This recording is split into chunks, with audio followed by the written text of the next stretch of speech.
അള്ളാഹു നിശ്ചയിച്ച സമയത്ത് നമ്മുടെ ആത്മാവിന് യാതൊരു സങ്കോചവും കൂടാതെ, അത് ജനിച്ചു വീണ കുഞ്ഞിൻ്റെ സ്വന്തം ഉമ്മയാണെങ്കിൽ പോലും ആ ഉമ്മയുടെ റൂഹിനെ പിടിക്കാൻ ആ മലക്കിന് യാതൊരു സങ്കോചവും മടിയും ഉണ്ടാകില്ല. കാരണം അത് അള്ളാഹുവിൻ്റെ കൽപ്പനയാണെന്ന്. അങ്ങനെ മരണത്തെ ഏറ്റവും അടുത്ത നിമിഷങ്ങളിൽ പ്രതീക്ഷിക്കുന്നുണ്ട് എങ്കിൽ സിമ്പിളാണ്, വളരെ ലോജിക്കാണ്.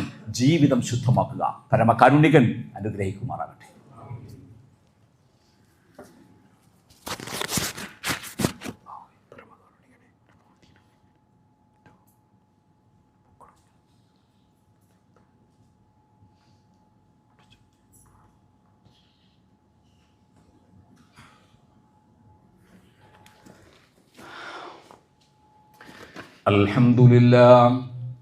അൽഹംദുലില്ലാഹിൽ വാഹിദിൽ ഖഹാർ വൽ അസീസിൽ ഗഫാർ വൽ മലിക്കിൽ ജബ്ബാർ ഗാഫിറദ് ദംബി വഖാബിലുത് തൗബ് സ്വല്ലല്ലാഹു അലാ മുഹമ്മദിൻ വഅലാ ആലി മുഹമ്മദ്.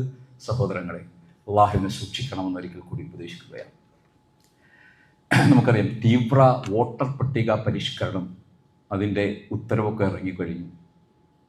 അടുത്ത മാസം എന്ന് പറഞ്ഞാൽ നാളെ മുതൽ, അടുത്ത മാസം ഏകദേശം ആദ്യ വാരത്തിൽ 4-5 എനിക്ക് തോന്നുന്നു, ഡിസംബർ 6 വരെ 1 മാസം നീണ്ടു നിൽക്കുന്ന സമയത്തിനുള്ളിൽ നമ്മുടെയൊക്കെ വോട്ടുകൾ, സമ്മതിദാനാവകാശം വിനിയോഗിക്കാനുള്ള ലിസ്റ്റിൽ നമ്മുടെ പേരുണ്ടോ ഇല്ലേ എന്നതാണ് വളരെ സുപ്രധാനമായൊരു വിഷയമാണ്.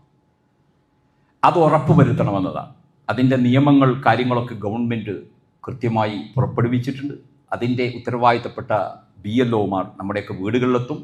നമ്മൾ പണിക്ക് പോകുമ്പോൾ വീട്ടിലുള്ളത് പെണ്ണുങ്ങളായിരിക്കും. ഇതൊന്നും എനിക്കറിഞ്ഞുകൂടാ എന്നതല്ല. നമ്മൾ ആലോചിക്കേണ്ടത് അതിൻ്റെയൊക്കെ നിയമങ്ങൾ ഇതിലുണ്ട്. ഇത്രാം വർഷത്തിന് മുമ്പ് ജനിച്ചവർ, അതിന് ശേഷം ജനിച്ചവർ, അതിൻ്റെ കാര്യങ്ങളൊക്കെ നിങ്ങളും മനസ്സിലാക്കണം. അതിൻ്റെ രേഖകളൊക്കെ റെഡിയാക്കി വെക്കണം. ഒരു ആളുടെ പേര് പോലും അതിൽ നിന്ന് ഒഴിവാക്കപ്പെടാൻ പാടില്ല. അതുകൊണ്ട് തന്നെ ആ ഒരു വിഷയം പ്രത്യേകമായി നിങ്ങളുടെ ശ്രദ്ധയിൽപ്പെടുത്തുകയാണ്. വേണമെങ്കിൽ നമുക്ക് അടുത്ത ഖുതുബകളിലും ഈ വിഷയങ്ങൾ ആവർത്തിച്ച് നിങ്ങൾ ഓർമ്മപ്പെടുത്തിക്കൊണ്ടിരിക്കുക. അത്രമാത്രം പ്രധാനപ്പെട്ടൊരു വിഷയം ആയതുകൊണ്ട് തന്നെ അത് എന്തൊക്കെയാണ് എന്ന് ഇപ്പോൾ ഒന്ന് ഗൂഗിൾ ചെയ്താൽ പോലും നമുക്ക് കിട്ടുന്നൊരു സംഗതികളാണ്. പരസ്പരം ചോദിച്ചു മനസ്സിലാക്കിയും എൻ്റെ ഡേറ്റ് ഓഫ് ബർത്ത്, എൻ്റെ മക്കളുടെ ഡേറ്റ് ഓഫ് ബർത്ത് എന്നാണ് എന്ന് മനസ്സിലാക്കി അവർക്ക് വേണ്ട രേഖകൾ എന്തൊക്കെയാണ് എന്ന് കണ്ടെത്തി അത് തയ്യാറാക്കി സൂക്ഷിച്ചു വെക്കുക. അവസാനത്തെ സമയത്തിന് വേണ്ടി പല കാര്യത്തിലും നമ്മൾ നിൽക്കുന്നത് പോലെ അവസാനത്തെ സമയത്തിന് വേണ്ടി കാത്തു നിൽക്കരുത്. ഇന്നു മുതൽ ആ രേഖകൾ സ്വരൂപിക്കുകയും തയ്യാറാക്കി വെക്കുകയും